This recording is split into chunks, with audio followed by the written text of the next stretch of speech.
Alhamdulillah, nahmaduka ya man awdahta lana subulal hidayah wa azahta an basairina gishawatal giwayah wa nusalli wa nusallim ala man arsaltahu syahidan wa mubashiran wa nadira wa da'iyan ila Allahi bi isnihi wa sirajan munira. Ashhadu an la ilaha illallah wahdahu la syarikalah wa ashhadu anna Muhammadan abduhu wa rasuluh al-mab'usu rahmatan lil alamin. Allahumma salli ala sayyidina Muhammad wa ala ali sayyidina Muhammad. Subhanaka la ilma lana illa ma 'allamtana innaka antal alimul hakim. Rabbi shrah li wa yassir li amri wahlul 'uqdatam min lisani yafqahu qawli, amma ba'du. Hadirin jamaah salat subuh Masjid Jami'atuz Zahidin rahimakumullah. Sebagai hamba Allah yang beriman, kita selalu dan senantiasa bersyukur kepada Allah Subhanahu wa taala. Apa itu syukur Pak Ustadz? Menggunakan nikmat yang Allah anugerahkan sesuai dengan tujuan Allah menganugerahkan nikmat kepada kita. Bahasa simpelnya, menggunakan nikmat yang Allah kasih ke jalan yang Allah ridhoi. Mana nikmat itu Pak Ustadz? Banyak nikmat yang Allah berikan kepada kita. Andaikan kita menghitung, kita pun tak sanggup untuk menghitungnya. An-Nahl surat 16 ayat 18. A'udzubillahi minasyaitonir rajim. Bismillahirrahmanirrahim. Wa in ta'uddu ni'matallahi la tuhsuha. Jika engkau mencoba untuk menghitung nikmat yang Allah kasih, la tuhsuha, engkau tidak akan sanggup untuk menghitungnya. Innallaha laghafurur rahim. Sungguh Allah Maha Pengampun, sungguh Allah Maha Penyayang. Salah satu nikmat terbesar yang diberikan kepada kita adalah nikmat iman. Nikmat iman yang ada di hati kita, itulah yang membuat ibadah yang berat akan terasa mudah. Ibadah yang menurut sebagian orang itu sulit akan terasa mudah untuk kita. Kenapa? Karena iman yang ada di dalam hati. Sebagai contoh, puasa menurut ibu itu berat atau mudah? Kalau iman itu kuat, maka ibadah yang berat akan terasa mudah. Maka di ayat ini Allah memanggil orang-orang yang beriman.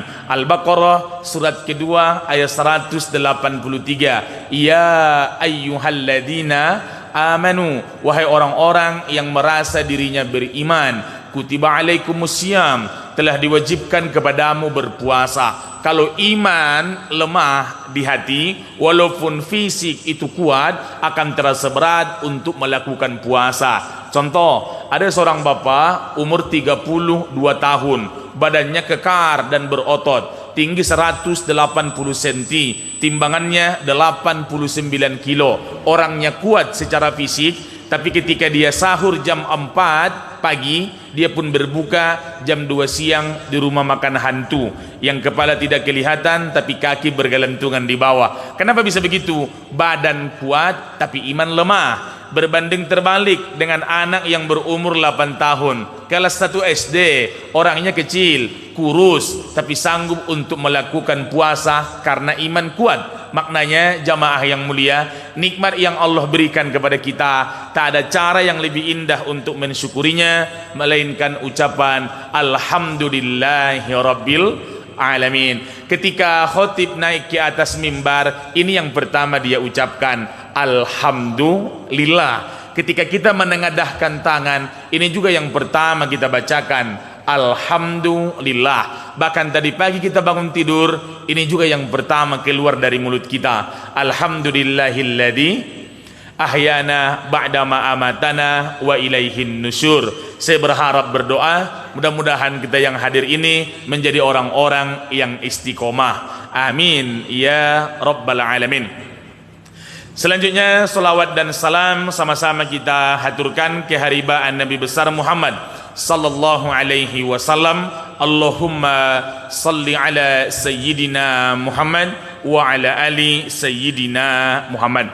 Sering kita bersolawat kepada Nabi, mudah-mudahan kelak di yaumil akhir Nabi pun memberikan syafaah al-uzma kepada kita semua. Amin ya rabbal alamin. Jamaah yang mulia, bulan yang lalu telah kita kaji surat Al-Lail. Itu 21 ayat, 5 kali pertemuan. Sekarang yang kita kaji adalah Al-Mutaffifin. 7 bulan yang lalu pernah Ustadz bahas ini sebagai pengantar. Kenapa ini turun? Apakah dia Makkiyah atau Madaniyah? Waktu itu kita kaji 2 ayat. Supaya nyambung Bapak Ibu, karena saya yakin Ibu sudah lupa, udah 7 bulan, udah lama kali. Adalah Al-Mutaffifin, urutannya di Al-Quran itu ke 83. Habis Al-Infitar 82, masuklah ini Al-Mutaffifin, urutan surat di Al-Quran ke 83. 86 yang Ustaz sebutkan di samping itu apa? Urutan turunnya kepada Nabi. Kalau yang pertama Al-Alaq surat 96, Iqra bismi rabbikal ladzi khalaq. Kalau itu yang pertama, ini urutannya turun kepada Nabi 86 urutannya. Ini surat ini Makkiyah atau Madaniyah? Ini kita kaji lebih dalam. Ulama 3 pendapat menjelaskan tentang surat ini. Ada yang pertama bilang bahwa surat ini turun sebelum Nabi hijrah ke Madinah. Kalau Nabi belum hijrah berarti Makkiyah atau Madaniyah? Makkiyah. Yang membuat Makkiyah bukan tempat tapi masa. Kalau Nabi belum hijrah ke Madinah, dimanapun turunnya namanya Makkiyah.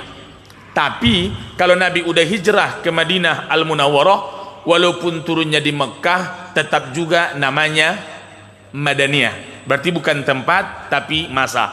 Ulama pertama menjelaskan ini ayat Makkiyah. Datang pendapat kedua, termasuklah sahabat Nabi namanya Ikrimah bin Abi Jahal. Itu ayahnya itu jahat, Abu Jahal, tapi anaknya orang beriman. Ikrimah menjelaskan surat ini turun ketika Nabi sudah sampai ke Madinah Al-Munawwarah. Berarti sudah 2 pendapat. Satu mengatakan Makkiyah, pendapat kedua mengatakan Madaniyah. Datang yang ketiga, jalan tengah. Apa kata dia? Sebagian ayat surat ini ayatnya turun di Mekah, Makkiyah, sebelum Nabi hijrah. Dan sebagian lagi turunnya di Madinah. Ayat yang turun di Mekah itu ayat 8 ayat, dari ayat 29 sampai ayat 36. Ini surat ini jumlah ayatnya 36. 8 terakhir dari ayat 29, 30 sampai 36 itu adalah Makkiyah. Kata ulama yang ketiga, ayat pertama sampai 28 itu adalah Madaniyah. Itu sekilas tentang apakah ini Makkiyah atau Madaniyah. Poin kedua, jamaah yang mulia, apa asbabun nuzul dari Al-Mutaffifin? Ada orang di Madinah, Bapak Ibu, namanya Abu Juhainah. Siapa namanya? Abu Juhainah ini bahasa kitanya dia panggaleh. Dia orang yang jualan. Ketika dia jualan, dia memang sengaja membuat alat takar itu 2 biji. Satu digunakan nanti waktu orang membeli, satu nanti dia gunakan waktu dia membeli ke orang. Jadi waktu dia menjual lain alat takarnya, kalau dia membeli lain juga alat takarnya. Terbayangkan alat takar itu macam sekarang literan lah, berbentuk tabung bentuknya, tapi 2 biji dia gunakan. Kalau untuk menjual ke orang lain takarannya. Kalau waktu dia membeli ke orang lain, maksudnya memberi dari orang lain, lain pula takarannya. Ketika Nabi sampai ke Madinah Al-Munawwarah, Nabi SAW melihat sangat banyak kecurangan ini terjadi di Madinah. Dan inilah sebabnya kenapa ayat ini, surat ini diturunkan Allah Subhanahu wa Ta'ala untuk mengecam perbuatan mereka yang saat itu hobi dalam kecurangan, hobi dalam menukar-nukar takaran dan timbangan. Jamaah yang mulia, surat ini juga menjelaskan ke kita bahwa ajaran agama kita tidak melulu soal akidah, tidak melulu soal pembersihan hati, bahwa ajaran agama kita tidak hanya menjelaskan tentang solat dan puasa, tapi lebih jauh daripada itu, bukan sekedar ritual, tapi lebih jauh daripada itu, menjelaskan tentang aspek ekonomi, menjelaskan hubungan antar sesama, menjelaskan tentang bagaimana kejujuran dalam jual beli. Jadi ini juga pertanda kalau ada orang bilang, Allah, kalau di Al-Quran itu isinya tentang kiamat, kiamat, kiamat. Enggak, lebih jauh daripada itu. Bukan masalah akhirat saja, tapi ada diturunkan Allah namanya syariat. Ibu, kita hafal dulu ya. Secara global, isi Quran itu ada 5. Yang pertama, ayat yang berkaitan dengan akidah, keyakinan, ayat yang berkaitan dengan ketuhanan. Contoh, Qul huwallahu ahad. Allah, katakanlah Allah itu esa, Allahus somad. Allah tempat kita bermohon, Allah tempat kita meminta. Ayat itu tentang akidah. Ada yang kedua, ayat-ayat Al-Quran tentang syariah. Syariah dalam bahasa kitanya Islamic law, hukum-hukum Islam yang harus kita ikuti. Makanya dalam pelajaran itu kita kenal namanya fikih, dan itu terbagi-bagi. Kalau membahas tentang hukum keluarga maka disebut dengan ahwalus syakhsiyah. Kalau membahas tentang bagaimana nanti pembagian harta kalau ada orang meninggal maka disebut dengan fikih mawaris. Bagaimana nanti kalau ada orang bercerai, talak 1, talak 2, siapa mahram, maka disebut juga namanya fikih munakahat. Bagaimana tentang jual beli, utang piutang, maka disebut namanya fikih muamalah. Ada muamalah transaksi. Jadi maknanya ini isi yang kedua, syariah. Ada yang ketiga namanya kisah, cerita di masa lampau untuk menjadi pelajaran kepada kita di hari ini. Ada yang keempat, nanti ada juga di ayat ini, al-wa'du wal-wa'id, janji baik dan janji buruk. Kalau kau beramal soleh, tempatmu ke sini. Kalau engkau kufur dan durhaka, tempatmu ke sini. Itu janji baik, janji buruk. Ada yang kelima, az-zikru wad-du'a, zikir-zikir dan doa-doa. Maknanya, asbabun nuzul tadi, ada seseorang Abu Juhainah, orang yang sangat curang. Dia mempunyai 2 alat takar. Kalau menjual ke orang lain dia buat, kalau membeli dari orang lain pula dia buat takarannya. Itulah penyebab kenapa ayat ini turun. Dan juga kebiasaan saat itu Bapak Ibu di Madinah, kecurangan sangat luar biasa. Kalau di Madinah saat itu sebelum ayat ini turun banyak kecurangan. Sekarang di tempat kita setelah ayat ini turun masih ada nggak kecurangan itu? Bukan ada, banyak. Alhamdulillah. Maka Al-Quran mengingatkan kita. Dan jamaah yang mulia, 114 surat jumlah surat Al-Quran, dari Al-Fatihah sampai An-Nas. Al-Fatihah dimulai dengan Bismillahirrahmanirrahim. Al-Baqarah dimulai dari Alif Lam Mim. Ali Imran juga Alif Lam Mim. An-Nisa dimulai dengan Ya Ayuhan Nas. Al-Maidah sampai ke An-Nas dimulai dengan Qul a'udzu birabbin nas. Tapi di antara yang 114 ada 2 surat dimulai dengan kata wailun. Wailun yang satu sudah kita bahas, namanya Al-Humazah.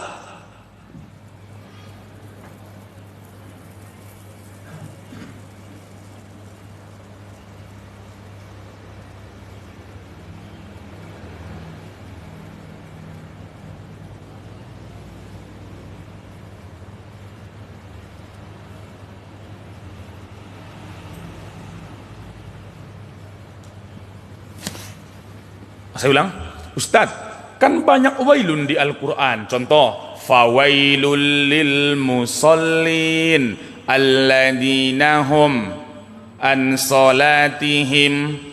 Pertanyaannya, wailun yang itu di pangkal surat atau di tengah-tengah? Di tengah, karena di awalnya ara'aital ladzi. Kalau ini pas di awalnya, surat ini dimulai dengan wailun, cuma yang 2 inilah dari yang 114. Dua-duanya itu berkaitan dengan hablun minan nas. Kita cek ya. Pertama tadi al-humazah, wailun likulli humazatil lumazah. Humazah pengumpat dan pencelah. Humazah asal katanya hamaz, artinya dorongan dari dalam untuk membicarakan orang yang orangnya tidak ada. Humazah.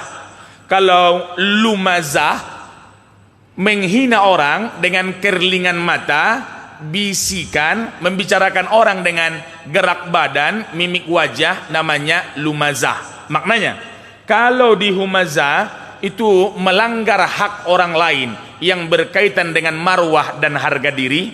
Kalau yang kedua al-mutaffifin ini melanggar hak orang lain dari segi harta. Dua-duanya berkaitan dengan hablun minan nas.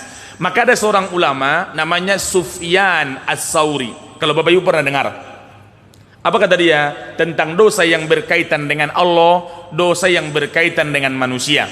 Kata Sufyan As-Tsauri, ketika seseorang datang kepada Allah, maksudnya meninggal dunia, membawa 73 dosa.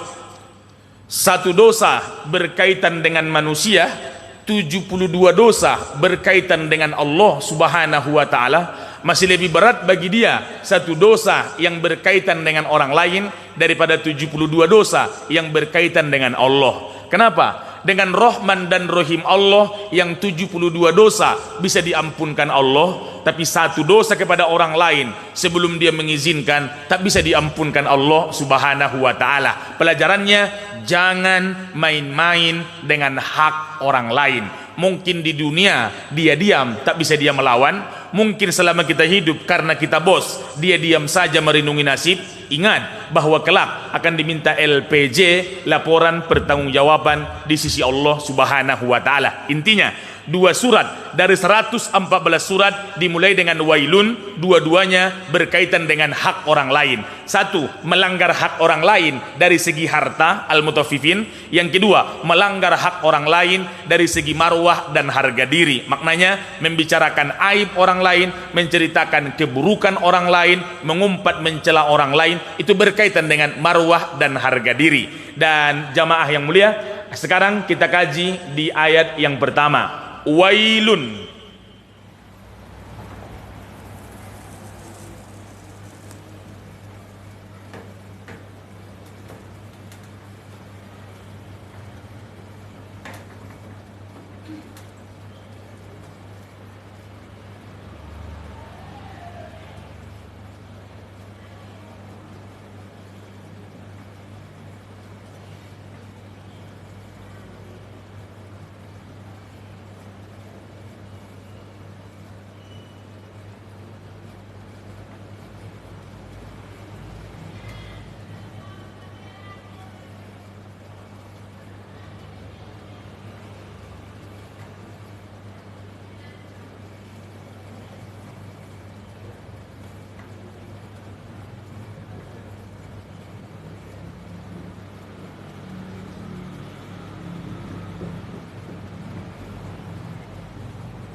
Wailun, ulama menafsirkan setidaknya ada dua.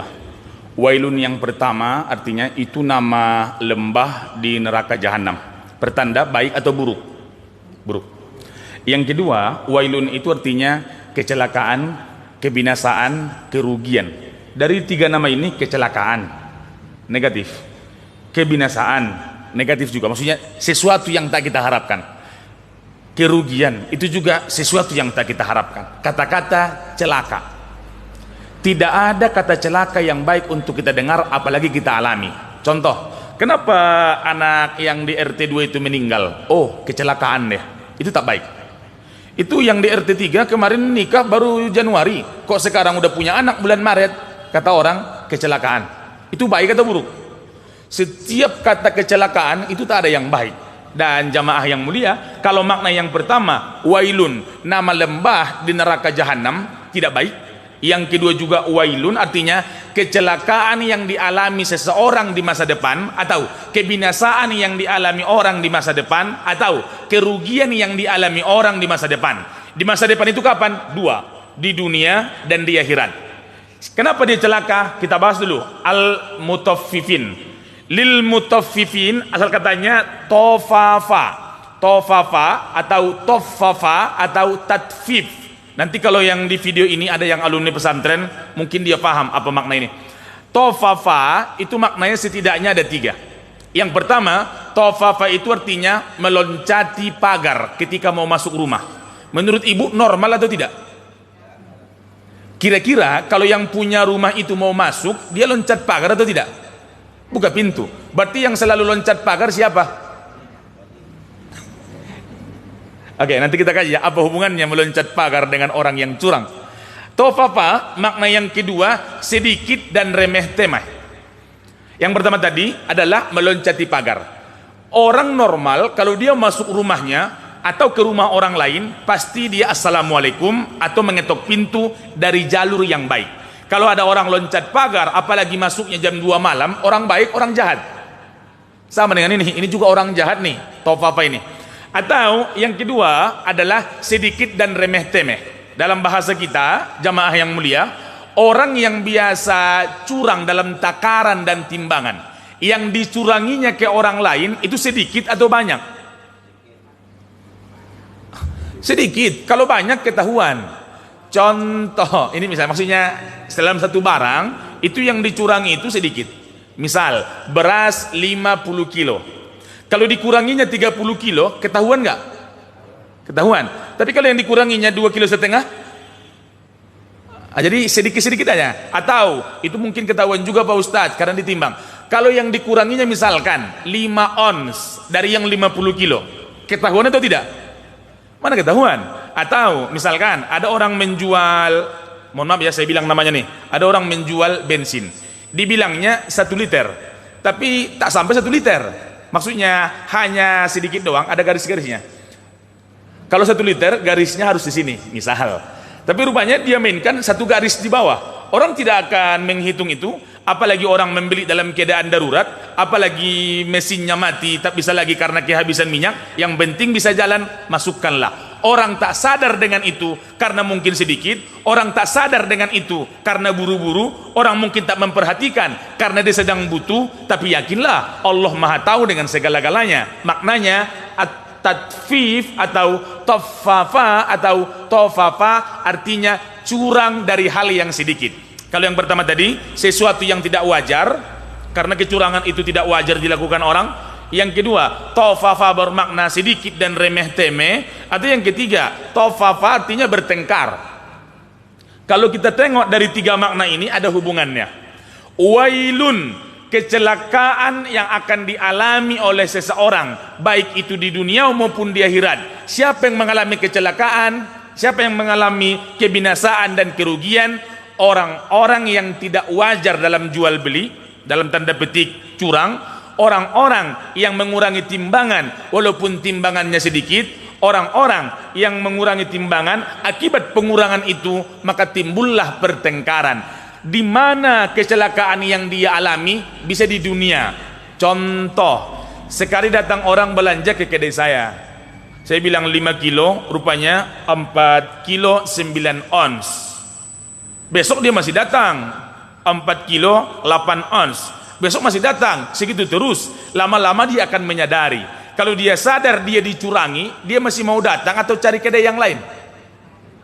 Maksudnya dalam soal curang atau tidak, ini tidak melihat agama, tapi mohon maaf, bisa saja ini terjadi kepada agama A, agama B, agama C. Dan dalam agama kita diajarkan, Bapak Ibu, jujurlah dalam berucap, jujurlah dalam menimbang, jujurlah ketika berjual beli. Karena kalau tidak jujur, ada kecurangan walaupun sedikit, kecelakaan di dunia, kebangkrutan, orang tidak mau datang lagi, kecelakaan di dunia, hilang kepercayaan, kecelakaan di dunia, hanya gara-gara timbangan yang sedikit, orang menjengkal kita, menamai kita pembohong. Itu baru di dunia. Kecelakaan yang abadi itu kelak di akhirat, itulah nanti akan dijelaskan di ayat ke-7, ke-8 dan seterusnya. Ini orang yang curang dijelaskan di ayat pertama, kecelakaan yang akan dia dapatkan. Bagaimana cirinya? Ayat kedua, ayat ketiga.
Ciri pertama orang yang curang yang disebutkan Al-Quran, allazina. Kalau bahasa Arab ada namanya isim mausul, kata sambung. Kalau disebut yang dalam artinya bahasa kita ini artinya yang. Kalau disebut yang berarti ada hubung kait dengan ayat sebelumnya. Untuk menunjukkan satu orang, kalau bahasa Arab allazi. Kalau dua allazani. Kalau banyak allazina. Berarti yang curang disebutkan Al-Quran di sini satu, dua atau banyak, maka digunakan alladina. Alladina idaktalu, ketika dia membeli barang dari orang, iktalu artinya menakar dari orang untuk dia. Berarti orang yang curang itu dia bertindak sebagai pembeli. Bisa saja kan orang jual itu bisa dia menjual, bisa membeli kan? Jadi posisi di ayat kedua ini dia yang membeli kepada orang lain. Alan nasi itu maknanya isti'ala. Ala artinya di atas. Maknanya jamaah yang mulia, isti'ala artinya mengatasi. Bisa saja waktu saya membeli dagangan orang, orang lebih menghormati saya, orang lebih segan dengan saya. Gara-gara orang segan dengan saya lah dia saya tekan. Apa kata saya? Pak, tambahilah. Kalau Bapak tidak mau nanti menambahi, aku tak mau lagi belanja di sini. Itu tekanan atau tidak? Ada nggak orang waktu membeli model begitu? Ada. Itu disebutkan di ayat ini. Ciri orang yang curang itu alladzina idaktalu 'alan nas. Ketika dia membeli barang atas manusia, maknanya bisa saja dia ngomong melalui tekanan, atau bisa saja gerak badannya menekan orang, isti'la, atau bisa saja karena power, karena dia siapa, karena bagaimana usaha dia, akhirnya orang segan dengan dia. Yastaufun asal katanya wafa. Wafa itulah asal kata daripada wafat. Kalau saya bilang wafat, apa yang terbayang sama ibu? Wafat artinya sempurna. Apa hubungannya wafat dengan sempurna Pak Ustadz meninggal dunia? Orang misal waktu dulu ditentukan Allah umur dia 61 tahun. Pas dia lalui umur itu berarti sempurna dia jalani umur yang diberikan Allah, maka disebut dia wafat. Sempurna. Jadi yastaufun, kalau membeli barang dari orang lain, waktu dia sebagai pembeli dia menekan orang, yastaufun, untuk dilebihkan dari apa yang dia bayar. Ini berapa Pak? 25.000. Kalau 5 kilo berapa? 125.000 kata. Kalau gitu tambahilah sedikit lagi. Dia tidak memasalah dengan harga, dia tetap membayar 125, tapi jangan 5 kilo. Kalau bisa 5,5 lah. Ibu pernah nggak begitu sama tukang daging? Tambahlah Pak, ini kaki ayamnya kurang nih, bonus. Itu menekan. Kenapa menekan? Walaupun mungkin ibu ngomongnya biasa saja, tapi orang yang menjual ini merasa tertekan. Andaikan tak kukasih, besok dia pergi ke langganan lain. Ibu ini juga orang berpengaruh di RT ini. Kalau nanti dia larang saya jualan di sini, mau jualan di mana? Dan lain sebagainya. Tambahlah Pak, Bapak pelit kali. Macam baru kenal aja kita nyok. Itu perilaku orang yang disebutkan di awal tadi. Wailul lil mutaffifin. Celaka baik di dunia maupun di akhirat orang-orang yang berlaku curang. Cirinya apabila membeli barang dari orang lain berdasarkan isti'la dengan menekan orang lain, yastaufun, dia minta disempurnakan. Ayat ketiga, wa idza kaluhum aw wazanuhum. Di sini ada disebutkan dua cara, ada yang menakar, ada yang menimbang. Kalau ibu membeli bensin, ditakar atau ditimbang? Ditakar. Beli minyak goreng?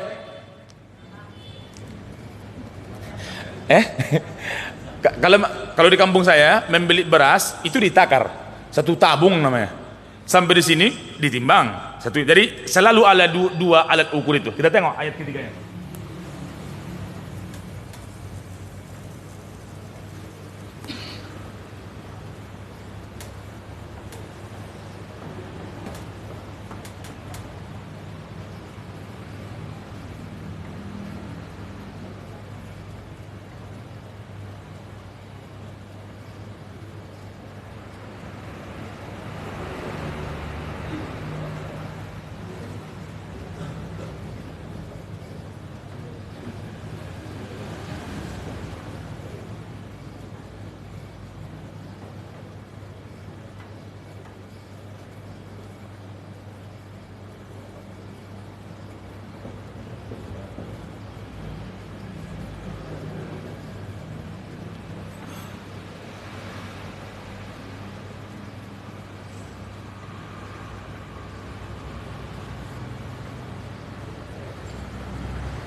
Yang perlu ibu tengok ayatnya, coba tengok Al-Isra.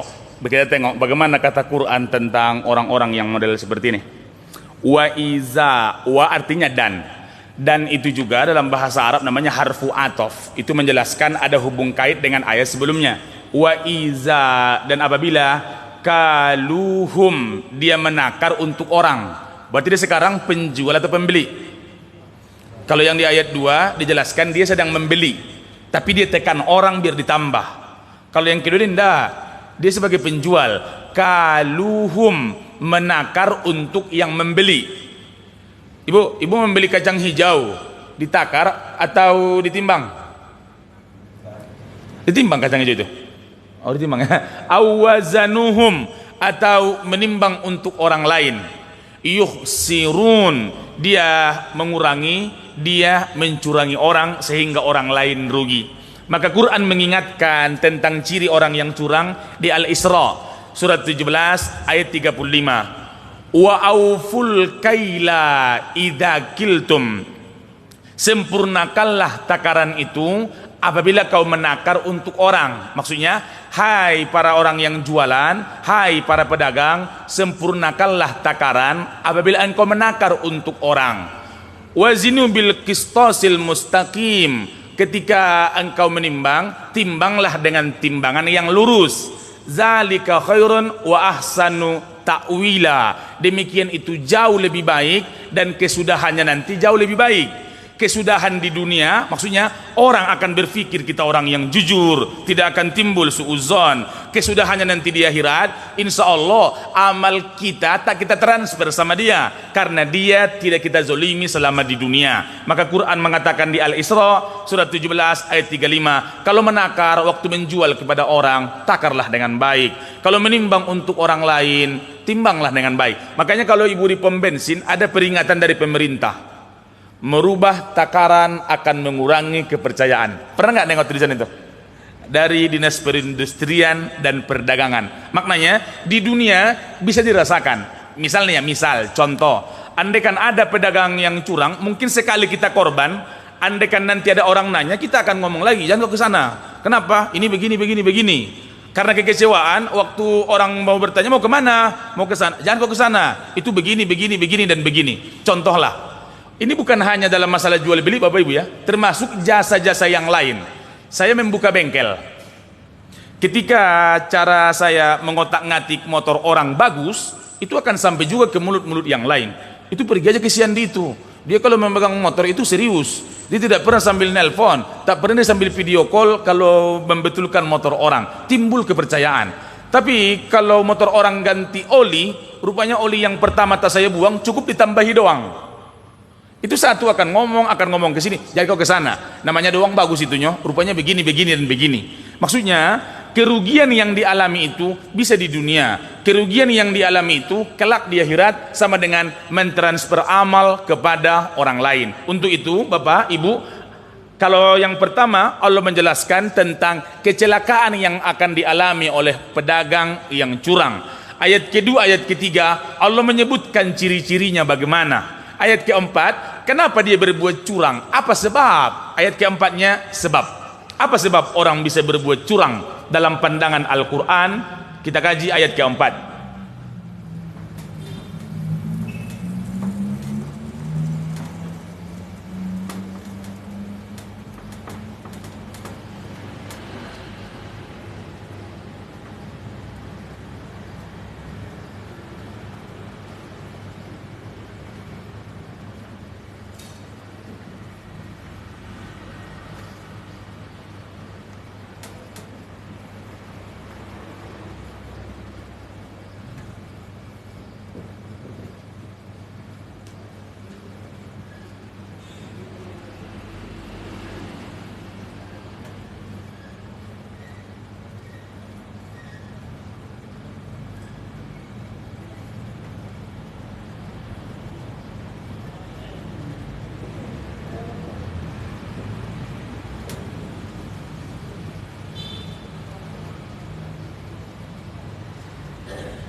Bapak, Ibu, Al-Ahzab surat 33 nomor ayat 70 sampai 71, Allah menyuruh kita untuk berkata jujur dalam kondisi apapun. Saya bacakan ayatnya. Ya ayyuhalladzina amanuttaqullah, wahai orang-orang yang beriman, bertakwalah kepada Allah. Wa qulu qawlan sadida, berucaplah dengan ucapan yang jujur. Kenapa harus jujur? Kalau saya berbohong pertama, saya akan berbohong yang kedua untuk menutupi kebohongan yang pertama, akan berbohong yang ketiga untuk menutupi kebohongan yang kedua. Cobalah ketika ditanya, Pak Andi, tadi dari mana? Saya bilang dari Kandis, padahal di sini. Tentu dia akan bertanya, di mana di Kandis? Iya kan?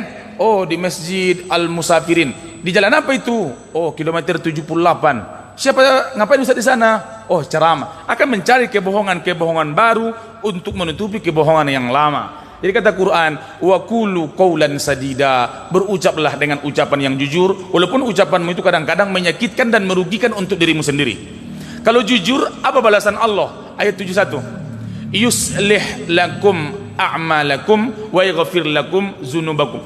Dengan kejujuran yang engkau lakukan, Allah memberikan taufik kepadamu sehingga Allah memperbaiki amal-amalmu. Bukan hanya itu, wa yaghfir lakum dzunubakum, dan Allah mengampunkan dosa-dosamu.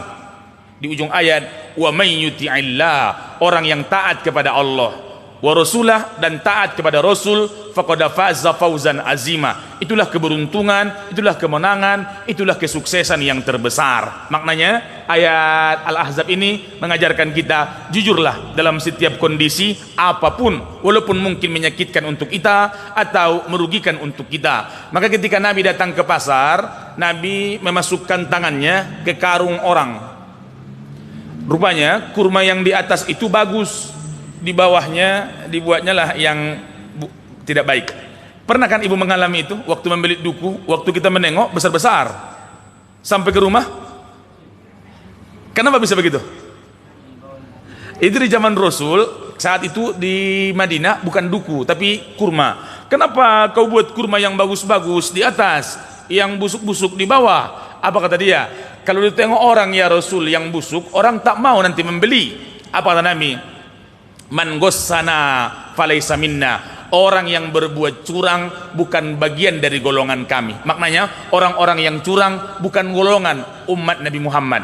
Berarti orang yang curang itu golongan siapa? Entahlah Ustaz, entah golongan siapa itu. Apa yang membuat mereka berlaku curang? Ala, ketahuilah, yazunnu ulaika annahum mab'usun. Apakah tidak yazunnu, mereka menyangka, ulaika, bahwa mereka itu, annahum, bahwa saya mereka, mab'usun. Mab'usun asal katanya ba'asa. Ibu, dulu presiden Irak namanya Saddam Hussein. Ingat gak itu? Dia punya partai, nama partainya itu Ba'ats. Orang kita bilang Bad, padahal asal katanya itu Ba'as. Ba'as artinya kebangkitan. Mab'usun, kenapa mereka berbuat curang? Karena mereka tidak yakin dengan hari berbangkit kelak di hari kiamat.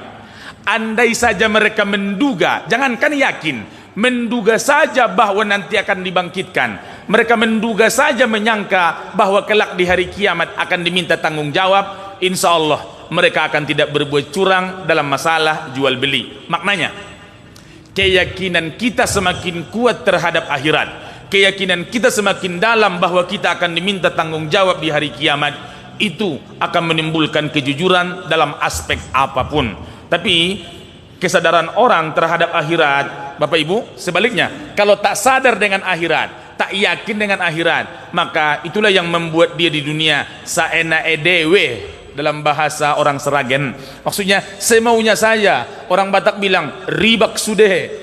Maknanya apa? Tidak sadar dengan ada hari berbangkit. Kalau dia menduga saja. Bahasa Arab itu, Ibu, ada namanya yakin. Itu paling tinggi. Di bawah yakin namanya zon. Apa namanya? Di bawahnya namanya syak. Di bawahnya namanya waham. Ustadz buat contoh. Kalau yakin 100% tidak ada keraguan. Kamu yakin Ka'bah itu ada? Yakin. Kenapa kau yakin? aku dengar dari orang, namanya ilmul yakin. Ditanya sama orang kedua, kau yakin Ka'bah itu ada? Yakin. Kenapa? Kulihat dengan mataku. Di mana? Di TV. Namanya ainul yakin. Kau yakin dengan Ka'bah itu ada? Sama orang ketiga, yakin. Kenapa? Pernah aku sholat di dekat Ka'bah. Namanya hakul yakin. Ada namanya zon. Zon itu artinya sangkaan. Sangkaan itu 80% kita yakin, 20% masih ragu-ragu. Namanya zon. Kau yakin nanti Ustaz Andi datang? Enggak, aku zon. Maksudnya apa? Bisa jadi dia datang, bisa jadi tidak. Tapi mungkin nanti dia akan datang. Tapi belum yakin 100%. Namanya zon. Kalau syak 50-50. Kau yakin dia jujur?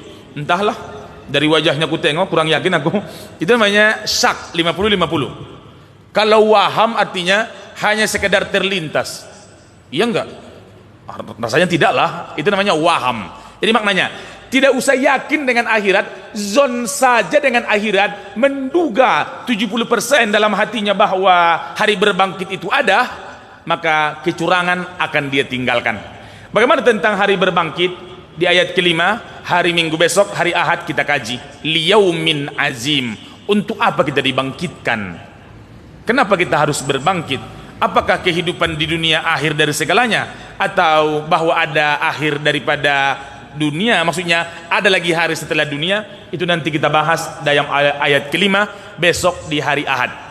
Ustadz akan ubah metodenya biar nanti semakin mudah dipahami oleh jamaah. Dan kalau mungkin tulisan Arab model begini susah kita pahami, besok akan Ustadz ubah dan menjadi tulisan Indonesia biar ibu bisa mencatatnya. Dari tadi ibu mengantuk. Alhamdulillah. Saya khawatir loh.